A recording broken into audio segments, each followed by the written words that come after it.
이명박 씨가 또 페이스북을 올리시네. 요즘에는 그 확실히 그런 게 있는 것 같아요. SNS가 발달하다 보니까 SNS 전담 기자가 있습니다. 예. 그래서 주요 정치인들이 SNS 뭐 트위터, 페이스북, 인스타그램 이런 데 어떤 내용을 올리는가를 보고 기사화 시키는데 이명박 씨도 페이스북으로 이제 신년 인사 비슷한 걸 했어요. 자, 뭐라 그랬을까요? 2018년은 한반도의 명운이 좌우될 중요한 한 해가 될 것입니다. 중소기업과 영세상인, 직장인들의 시름은 깊어가고 청년들은 일자리 부족에 내몰리고 있습니다. 육상과 해상에서 잇따라 일어나는 자연재해와 대형사고는 국민에게 충격과 불안을 안겨주고 있습니다. 무엇보다도 북한의 핵과 미사일 도발이 임계선을 넘어가면서 한반도와 주변 정세는 날로 엄중해지고 있습니다. 이하 생략 다 듣고 싶은 생각은 없고요. 지금 불안 요소들을 계속 나열하는 이유. 네. 어쨌든 간에 나라 안팎의 상황에 마음이 무겁다. 그러니까 지금 우리나라가 지금 행복하지 않다 전혀. 그래서 나를 처벌할 시간에 모진 풍파를 해체하는 데 노력해라 이런 거 아니에요? 네. MB식 신년 페이스북을요. 네. 강기정식 신년 페이스북으로 한번 바꿔보랍니다. 기대하겠습니다. 2018년 MB 감옥 갈까 말까 한 해가 될 것입니다. 다스 수사가 다가오고 있습니다. 정봉주는 사면되고 있습니다. MB는 감옥 갈까 말까 노심초사하고 있는 2018년이 다가오고 있습니다. 아, 좋습니다. 네. 지금 적어봤어. 몇 년 전 이야기예요. 기자가 뭘 물어요. 이명박 씨한테 전 대통령이었는데 그때도 뭘 물으니까 다 구름 같은 이야기다. 뭐 이런 이야기 한 적이 있었어요. 네. 그 말이 니들은 나랑 레벨이 달라 이런 느낌이었기도 했고 아무리 니들이 그렇게 욕해봐야 나 처벌 받을 거 없어 이렇게도 들렸고요. 근데 지금 이명박 씨가 이렇게 썼다는 게 어떻게 보면 다른 면에서 보면 지금 검찰도 다스에 대한 수사를 시작했지 않습니까? 네. 그리고 뭐 김관진 석방이네 뭐네 해서 좀 주춤하긴 하지만 또 다른 형태의 수사가 시작되고 있는데 일말의 불안감을 이렇게 표시하는 게 아닌가 싶어요. 그렇죠. 이 MB는 자기가 한 일을 자기가 다 알고 있을 겁니다. 자기가 한 일은 자기도 알고 또 누군가는 알고 있기 때문에 2018년은 기대해도 될 해일 것 같습니다. 이 페이스북에 보면은 평창올림픽에 대한 이야기도 해요. 3번의 도전 끝에 힘들어 유치한 지구촌 잔치다. 그동안의 노력과 준비를 바탕으로 평화와 화합의 결실을 거두어야 한다. 이렇게. 평창올림픽을 내가 유치했으니까 좀 봐줘. 이런 거죠. 평창올림픽 잘 준비하고 있고요. 문재인 대통령 중심으로 잘 준비하고 있고 카운트다운 시작됐는데 감옥 갈 준비 잘 하시면 되겠습니다. 정말 그 우리 강기정 의원님의 이명박에 대한 지극한 증오. 제가 2008년부터 이명박 대통령 정부 시절에 재선을 시작했는데요. 정말 지금 생각해도 지긋재긋해요. 우선 4대강 싸움 오죽 많이 했습니까?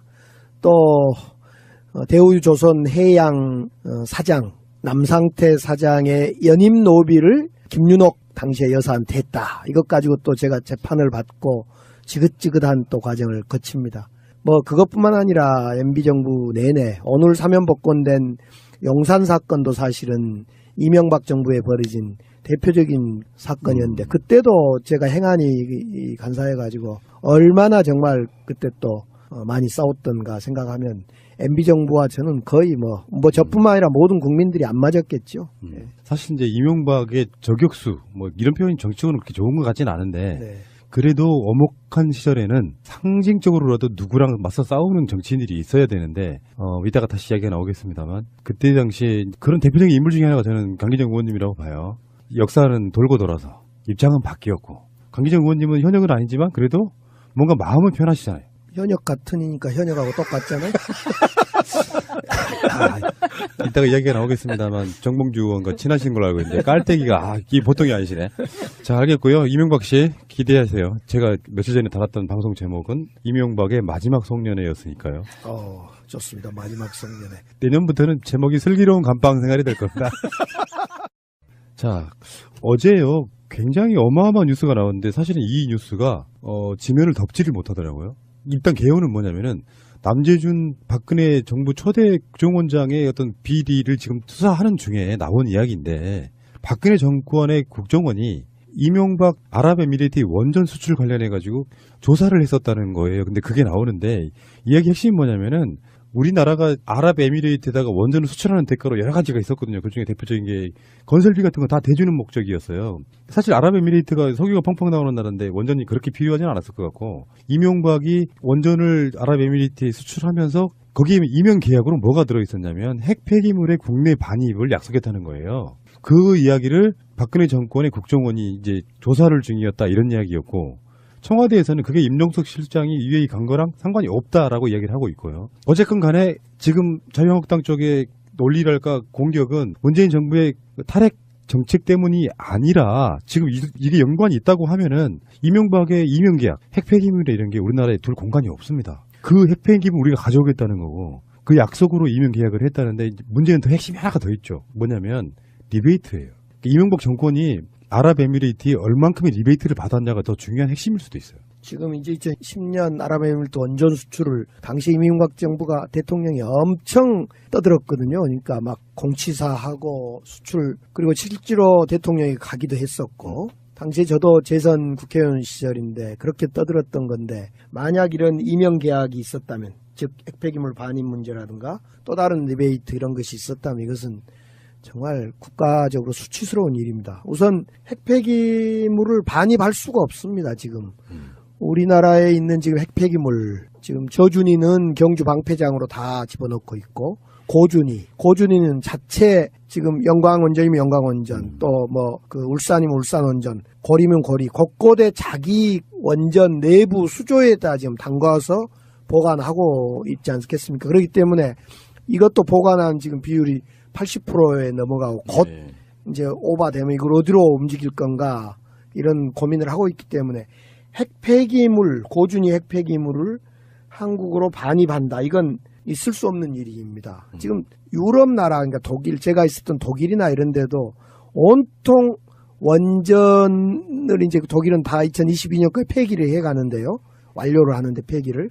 문제는 이 폐기물을 어떻게 할 건가가 역시 거기에도 핫 이슈입니다. 그래서 소금 탄광을 파서 소금 탄광에 아무래도 물이 들어오지 않는다. 그래서 이제 소금 탄광을 깊게 파서 그곳에 고준위 방사능 폐기물을 저장한다 그런데 그것도 어느 날 갑자기 물이 들어와 버렸어요. 샜어요. 그래서 난리가 나고 지금 전 세계 어느 나라도 원전의 핵폐기물을 고준위를 어떻게 보관할 건가 저장할 건가에 대한 답을 갖고 있는 나라가 없습니다. 그런데 아랍에미리트의 핵 원전을 팔아먹은 것까지 좋은데 그 폐기물을 한국으로 가져온다? 있을 수 없는 일이죠. 근데 이 사건을 알고도 네. 지금 박근혜 정부 국정원이 덮었다. 이 부분이 아마 그래서 박근혜 대통령이 이걸 덮었고 MB는 MB대로 국정원 사건이나 당시의 대선 박근혜 대선 때 2012년 대선 때 이명박 정부가 협조를 해준 것 아니냐. 국정원도 해주고 여러 가지 해준 것 아니냐. 서로 이렇게 박근혜와 이명박 박근혜는 남매지간처럼 나란히 나라를 팔아도 먹고 일본에다도 위안부 문제로 팔아먹고 핵도 팔아먹고 이러면서 남매지간처럼 나란히 이제 남매지간처럼 나란히 감옥을 가야 되겠네요. 예. 근데 이건 정말 어마어마한 사건인 게 실제로 이게 이제 불법성이라든지 이런 게 드러난다면 정말 하나의 어마어마한 뇌관이 될 수도 있는 그런 부분이에요. 그렇습니다. 이 문제는 이런 이면 계약이 더욱이나 리베이트까지 만약 확인된다면 이 이명박 정권은 그 애초에도 도덕적 허약함이 있었으나 정말 그냥 무너지는 거죠. 어쨌건 지켜봐야 되겠지만 폭발성 때문에 청와대에서 이거를 우호 정진 차원에서 임종석 실장 갔다 이렇게 이야기를 하는 건지 정말로 몰랐을 수는 없다고 생각하지 않으세요, 솔직히? 저도 임종석 비서실장이 왜 갔는지 참 궁금하거든요.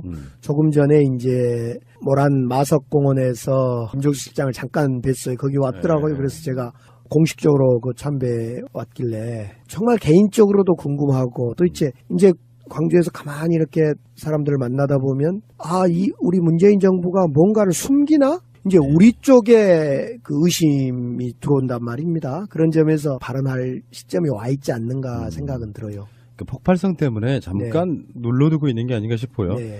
결론적으로 지금 자유한국당 쪽이 공격하는 것처럼 문재인 정부의 탈원전과는 상관없는 부분 같기는 하고 이게 이제 어느 정도 외교적인 여러 가지가 있기 때문에 밝힐 수 있는 단계는 아닌 것 같다라는 게 제 생각이긴 해요. 네. 자, 어쨌건 이명박 씨의 그 놀라웠고 화려한 전 전적들을 보고 있으면 대통령은 정말 앞으로 박근혜도 박근혜지만요. 이명박 같은 부류의 사람은 대통령이 절대 되면 안 되겠다는 생각이 2년 전이죠. 2015년 12월 28일 위안부 합의에 대한 진상조사 결과가 딱 2년 만에 나온 건데 문재인 대통령도 입장 발표를 했어요. 그래서 정부 간의 공식 약속을 인정하면서도 국제사회 보편적 원칙에는 위배됐다.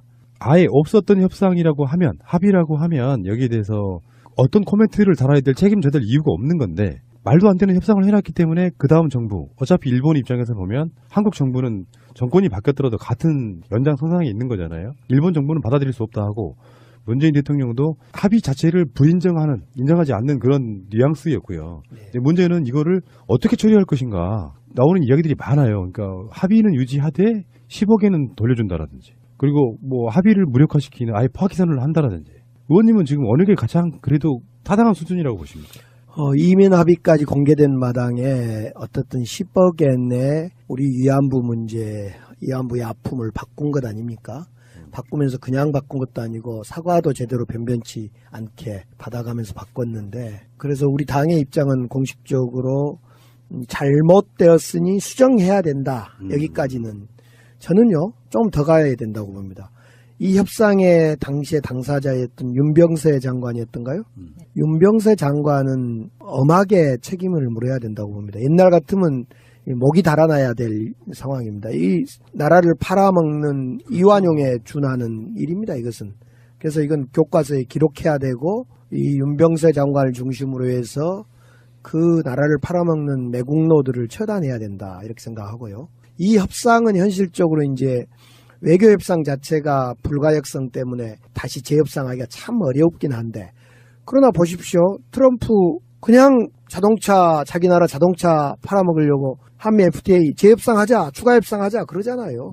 저는 우리나라 문재인 대통령이 어제는 직접적으로 표현 안 했지만은 우리 대통령이 그런 표현을 설령 안 하시더라도, 못 하시더라도 외교 관계 때문에 우리 국민들이 당당히 저는 외쳐야 됩니다. 이건 당연히 재협상, 뭐 추가 협상이라 해도 좋습니다만 재협상 돼야 되고, 지금 이면에 네 가지 공개되지 않는 네 가지 부분을 보면 이건 완전히 10억 원에 우리를 홀라당 넘겨 나라를 팔아먹는 것처럼 위안부 문제를 팔아먹은 거거든요. 다시 재협상해야 되죠, 이것은. 이건 우리나라가 좀 더 크게 오히려 네. 더 화를 내서 약간 일본하고 탄핵 정부와의 공범 모의한 거 아니냐 이런 식으로 더 몰아붙여도 되지 않나. 그러니까 문재인 대통령이 좀 신사적으로 표현을 했죠. 네. 사실은 핵심은 이거예요. 이 합의로 위안부 문제가 해결될 수는 없다. 이 문장입니다. 이 합의 자체가 뭔가 부족했다. 사실 니들한테 금전적인 보상받고 이러는 게 중요한 게 아니라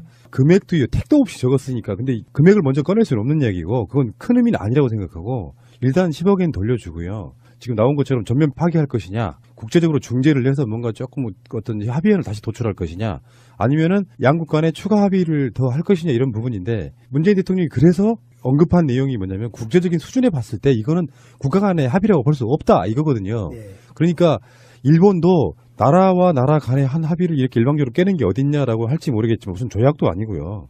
이거는 당연히 정권이 바뀌었으면은 받아들여야 된다고 생각해요. 일본의 이런 모습은 지금 어제 오늘 문제가 아니라 사실은 한일협정 맺었던 63년인가요? 예. 65년인가요? 65년 한일협정 예, 때 맞습니다. 역시 테프라카스트 밀약 때도 우리가 이걸 경험을 했습니다. 돈 유상차관, 무상차관 등등과 침략의 역사를 뒤바꿨던 김종필 당시에, 김종필이 협상 대상자였는데요. 박정희 김종필이 협상에서 우리 침략의 역사와 국조 정상화를 바꿔먹었는데, 그때 한번 했던 것을 그대로 딸 네. 박근혜가 똑같이 따라서 했다는 것이 참으로 이 역사가 불행한 역사를 지금 반복해온 거죠. 계속 문재인 대통령 입장에서는 좀 일본의 반응을 꾸준히 지켜볼 가능성이 있는데, 이제 이게 평창 올림픽과 좀 연관이 돼 있을 수 있어가지고 문재인 대통령 성격이 좀 그러시더만요. 오기 싫으면 오지 마. 그런 분위기 있어요. 왜 적폐들한테는 그냥 완전히 우리들 편으로 쌩까는 게 좀 있어가지고 오기 싫으면 오지 마. 아베가 안 온다고 뭐 평창 올림픽이 어마어마하게 뭐가 이상해지겠습니까? 그렇죠. 일본은 정말 늘 우리 한국민들이 다른 걸 요구한 게 아니라 돈 10억엔을 요구한 게 아니라 진실을 요구하잖아요. 진실, 사과. 그런데 계속 꼼수로. 그러고 보면요, 요즘 이 뉴스를 접하고 보면서 어떻게 박정희를 꼭 닮아서 박근혜가 정말 일본을 그렇게 일본한테 그렇게 굽혀 들어갈 수 있는가 생각하면, 또 그걸 박근혜 정부의 관료들이 그렇게 또 아무 소리 없이 옛날에는 아니 되옵니다 하고 자기 목이라도 달아나는데 어찌된 일이지 지금의 이 관료들은 아니 되옵니다도 안 하고 그냥 목만 붙여주면 일본 놈 똥꼬도 빨겠다는 참 이런. 최근에 나온 뉴스들 중에 이런 게 있었어요. 이순신 장군의 난중일기. 네. 이거를 이제 전시를 하는 현충사에 난중일기가 보관돼 있었는데 현충사의 현판이 박정희 글씨예요. 네. 일본으로부터 우리나라를 지킨 이순신 장군의 난중일기를 현충사 현판에는 세상 일본군 장교가 쓴 글이 쓰여 있는 거예요. 그러니까 이거 떼내지 않으면 난중일기 전시 안 하겠다 지금 이렇게 나오고 있거든요. 자, 알겠습니다. 표시하는 게 아닌가 싶어요. 그렇죠. 이 MB는 자기가 한 일을 자기가 다 알고 있을 겁니다. 자기가 한 일은 자기도 알고 또 누군가는 알고 있기 때문에 2018년은 기대해도 될 해일 것 같습니다. 이 페이스북에 보면은 평창올림픽에 대한 이야기도 해요. 3번의 도전 끝에 힘들어 유치한 지구촌 잔치다. 그동안의 노력과 준비를 바탕으로 평화와 화합의 결실을 겨두어야 한다. 이렇게. 평창올림픽을 내가 유치했으니까 좀 봐줘. 이런 거죠. 평창올림픽 잘 준비하고 있고요. 문재인 대통령 중심으로 잘 준비하고 있고 카운트다운 시작됐는데 감옥 갈 준비 잘 하시면 되겠습니다. 정말 우리 강기정 의원님의 이명박에 대한 지극한 증오. 제가 2008년부터 이명박 대통령 정부 시절에 재선을 시작했는데요. 정말 지금 생각해도 지긋재긋해요. 우선 4대강 싸움 오죽 많이 했습니까? 또 대우조선 해양 사장 남상태 사장의 연임 노비를 이명박 씨가 또 페이스북을 올리시네요. 요즘에는 확실히 그런 게 있는 것 같아요. SNS가 발달하다 보니까 SNS 전담 기자가 있습니다. 그래서 주요 정치인들이 SNS 트위터, 페이스북, 인스타그램 이런 데 어떤 내용을 올리는가를 보고 기사화시키는데 이명박 씨도 페이스북으로 이제 신년 인사 비슷한 걸 했어요. 자, 뭐라 그랬을까요? 2018년은 한반도의 명운이 좌우될 중요한 한 해가 될 것입니다. 중소기업과 영세상인, 직장인들의 시름은 깊어가고 청년들은 일자리 부족에 내몰리고 있습니다. 육상과 해상에서 잇따라 일어나는 자연재해와 대형사고는 국민에게 충격과 불안을 안겨주고 있습니다. 무엇보다도 북한의 핵과 미사일 도발이 임계선을 넘어가면서 한반도와 주변 정세는 날로 엄중해지고 있습니다. 이하 생략 다 듣고 싶은 생각은 없고요. 지금 불안 요소들을 계속 나열하는 이유. 네. 어쨌건 간에 나라 안팎의 상황에 마음이 무겁다. 그러니까 지금 우리나라가 지금 행복하지 않다 전혀. 그래서 나를 처벌할 시간에 모진 풍파를 해체하는데 노력해라 이런 거 아니에요? 네.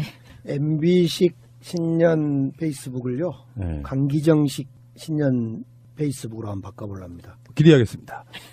2018년 MB 감옥 갈까 말까 한 해가 될 것입니다. 다스 수사가 다가오고 있습니다. 정봉주는 사면되고 있습니다. MB는 감옥 갈까 말까 노심초사하고 있는 2018년이 다가오고 있습니다. 아, 좋습니다. 네. 지금 적어봤어. 몇 년 전 이야기예요. 기자가 뭘 물어요. 이명박 씨한테 전 대통령이었는데 그때도 뭘 물으니까 다 구름 같은 이야기다. 뭐 이런 이야기 한 적이 있었어요. 네. 그 말이 니들은 나랑 레벨이 달라 이런 느낌이었기도 했고 아무리 니들이 그렇게 욕해봐야 나 처벌받을 거 없어 이렇게도 들렸고요.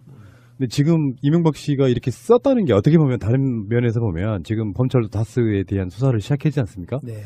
그리고 뭐 김관진 석방이네 뭐네 해서 좀 주춤하긴 하지만 또 다른 형태의 수사가 시작되고 있는데 일말의 불안감을 이렇게 김윤옥 당시의 여사한테 했다. 이것 가지고 또 제가 재판을 받고 지긋지긋한 또 과정을 거칩니다. 뭐 그것뿐만 아니라 MB정부 내내 오늘 사면 복권된 용산 사건도 사실은 이명박 정부에 벌어진 대표적인 사건이었는데 그때도 제가 행안위 간사해가지고 얼마나 정말 그때 또 많이 싸웠던가 생각하면 MB정부와 저는 거의 뭐 저뿐만 아니라 모든 국민들이 안 맞았겠죠. 네. 사실 이제 이명박의 저격수 뭐 이런 표현이 정치적으로 그렇게 좋은 것 같지는 않은데 네. 그래도 엄혹한 시절에는 상징적으로라도 누구랑 맞서 싸우는 정치인들이 있어야 되는데 이따가 다시 이야기가 나오겠습니다만 그때 당시에 그런 대표적인 인물 중에 하나가 저는 강기정 의원님이라고 봐요. 역사는 돌고 돌아서 입장은 바뀌었고 강기정 의원님은 현역은 아니지만 그래도 뭔가 마음은 편하시잖아요. 현역 같으니까 현역하고 똑같잖아요. 이따가 이야기가 나오겠습니다만 정봉주 의원과 친하신 걸로 알고 있는데 깔때기가 이게 보통이 아니시네. 자, 알겠고요. 이명박 씨 기대하세요. 제가 며칠 전에 달았던 방송 제목은 이명박의 마지막 송년회였으니까요. 좋습니다. 마지막 송년회. 내년부터는 제목이 슬기로운 감방 생활이 될 겁니다. 자, 어제요. 굉장히 어마어마한 뉴스가 나왔는데 사실은 이 뉴스가 지면을 덮지를 못하더라고요. 일단 개요는 뭐냐면은 남재준 박근혜 정부 초대 국정원장의 어떤 비리를 지금 수사하는 중에 나온 이야기인데 박근혜 정권의 국정원이 이명박 아랍에미리트 원전 수출 관련해 가지고 조사를 했었다는 거예요. 근데 그게 나오는데 이야기 핵심이 뭐냐면은 우리나라가 아랍에미리트에다가 원전을 수출하는 대가로 여러 가지가 있었거든요. 그중에 대표적인 게 건설비 같은 거 다 대주는 목적이었어요. 사실 아랍에미리트가 석유가 펑펑 나오는 나라인데 원전이 그렇게 필요하지는 않았을 것 같고 이명박이 원전을 아랍에미리트에 수출하면서 거기에 이면 계약으로 뭐가 들어있었냐면 핵 폐기물의 국내 반입을 약속했다는 거예요.